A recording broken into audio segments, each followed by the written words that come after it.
என் மனைவி நிழல் சக்தி இல்லடா, நிஜ சக்தி.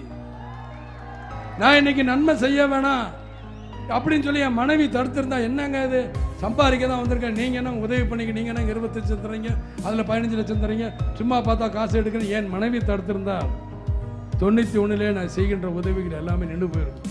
இன்னைக்கு வரைக்கும் தடுக்கலை. அதனால நினைப்பேன், ஒருவேளை எங்கள் அம்மாவே என் சம்சாரத்து மூலியமாக வந்துருச்சோ, அதனால தான் எனக்கு இப்படி ஒரு அன்பு கிடைக்குதோ அப்படின்னு நான் நினச்சிக்கிட்டு.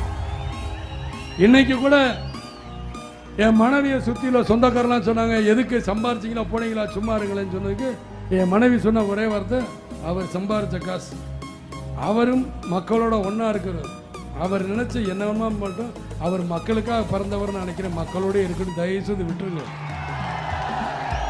சொல்லும் பொழுது நான் ரொம்ப பூரிச்சேன். இன்னைக்கு வரைக்கும் எந்த தடையும் கிடையாது. என் மன்றத்தை சேர்ந்த, அதாவது இன்னைக்கு என்னுடைய தொண்டர்களை சேர்ந்த அனைவர்களுக்குமே அது புரியும்.